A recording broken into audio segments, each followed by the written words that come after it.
ازيكم عاملين ايه؟ يا رب تكونوا بخير. معاكم حلقه جديده في كورسنا ال HTML. المره اللي فاتت عرفنا ايه هو الدوك تايب HTML، وعرفنا ايه اهميته، وعرفنا ان هو مهم جدا عشان يعرف البراوزر ان احنا نستخدم ال HTML5، وان ليها مميزات كتير جدا. حتى انت لما تيجي تبني الموقع بتاعك انت هتستفيد منها كتير في شغلك، هتسهل لك شغل كتير جدا، وهتقلل من حدوث البراوزر ما يعرفش يشتت بين ال HTML وال CSS. مشاكل كتير هتتفاداها بسبب الدوك تايب HTML، واتكلمنا عن الموضوع ده بالتفصيل المره اللي فاتت. النهارده ان شاء الله هنبدا في تاني تاج عندنا، او تاني حاجه هنكتبها، واللي هي الروت بتاع الملف بتاعنا اصلا، وهو ال HTML تاج. HTML تاج بكل بساطه احنا ان شاء الله هنعمل فيديو هنتكلم فيه عن التاجات والحاجه اسمها اتريبيوتس. بس دلوقتي عايزك بس تعرف ان ال HTML تاج ده هو ممكن تقول عليه التاج الرئيسي اللي من خلاله البراوزر بيعرف انك هتعمل ملف HTML، او الصفحة اللي هي اتعملت دي صفحة HTML. دي طبعا حاجة ميزة كبيرة جدا. ليه بقى؟ لانك لما تعرفه ان دي صفحة HTML، فانت هتخليه يظهر في سيرش. عارف انت مثلا زي جوجل والسيرش انجنز التانية، لما تيجي تبحث على موقع ولا حاجة، المواقع اللي بتظهر لك هي مواقع اللي عامل الكود بتاعها معرف البراوزر ان دي مواقع، او ده موقع معمول بال HTML. فانت لما تعمل HTML كده بتعرف البراوزر، او بتعرف البراوزر انت زي مثلا حاجه زي جوجل كروم ولا حاجه، بتعرفه انك دي صفحه HTML. وطبعا هي بيست براكتس، يعني هي افضل بكتير بدل ما تقعد تكتب الكود على طول، تكتب مثلا الكلام على طول، تكتب كل حاجه على طول. لا، ده افضل بحيث ان هو كونتينر، ممكن تقول كونتينر كده للصفحه بتاعتك بالكامل، والاليمنتس بتاعتك كلها، واللينكات بتاعتك كلها. فهو من باب التنظيم بتعمل HTML. وحتى هو في حاجه اسمها اتريبيوتس هنتكلم عنها بعد كده، خصائص انت بتعدلها في الموقع كمان من خلال ال HTML بتاع ال HTML.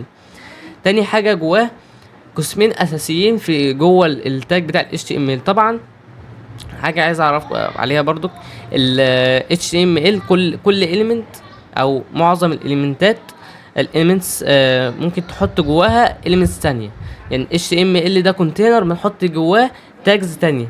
يعني اهم تاجين بنستخدمهم في ال HTML، او يكاد يكون القسمين الرئيسيين في التاجات اللي بتبقى جوه ال HTML، وهو الهيد، تاج بتاع الهيد، والتاج بتاع البادي. ايه هما بقى؟ ايه وظيفة الاتنين دول؟ الهيد وظيفته ان هو بيتحط فيه المعلومات بتاعة الموقع، او المعلومات الرئيسية بتاعة الموقع. يعني احنا دلوقتي لو جربنا نشغل كده يعتبر الموقع بتاعنا كامل، يعني هو موقع ينفع يشتغل. طبعا احنا قلنا قبل كده ان احنا هننزل اللايف،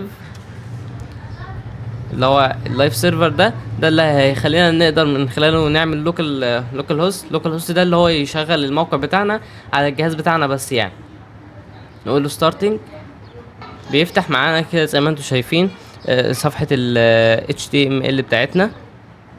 طبعا هي فاضية خالص عشان احنا لسه ما حطيناش فيها حاجة. يعني احنا مثلا عايزين نحط ديسكريبشن للموقع ده، بنعمل حاجة اسمها ميتا. طبعا انا مش عايزك تركز خالص في الكلام اللي انا هكتبه ده دلوقتي.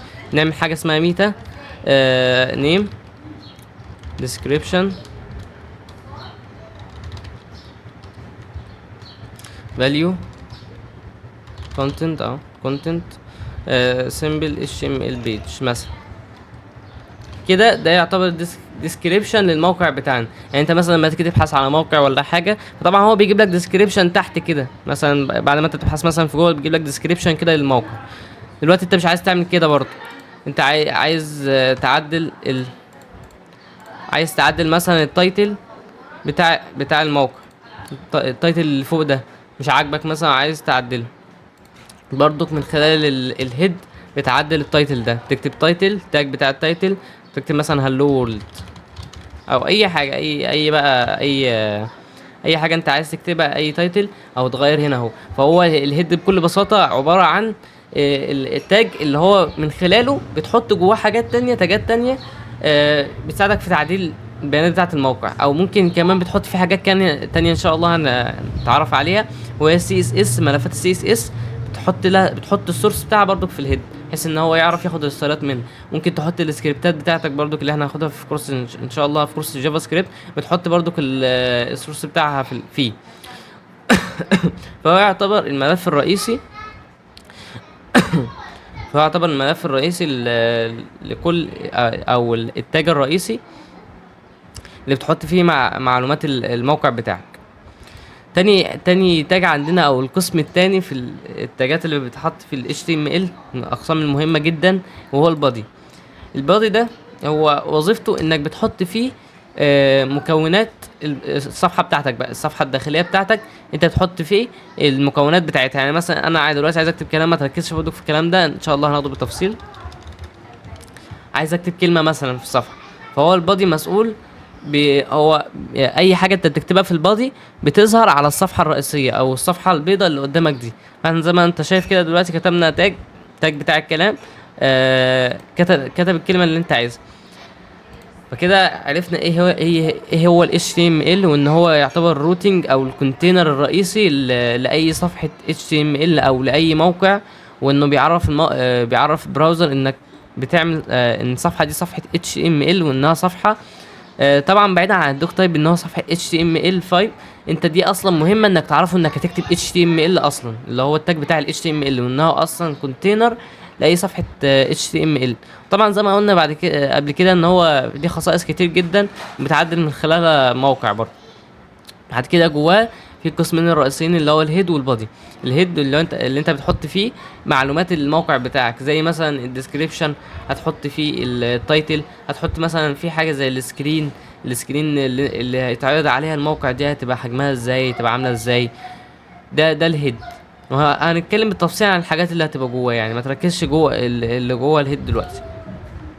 بعد كده البادي ده بتحط جواه المعلومات او الاليمنتس اللي بتبقى موجوده في الصفحه البيضاء اللي هي بتاعه الموقع اصلا. كل حاجه بتبقى جوه الموقع بتبقى موجوده في البادي.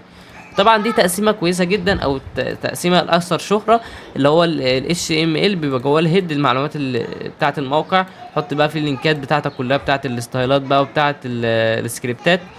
بعد كده البادي اللي هو بيبقى جواه مع اصلا الصفحه الرئيسيه او اللي بيبقى جواه مكونات الموقع بتاعك اصلا.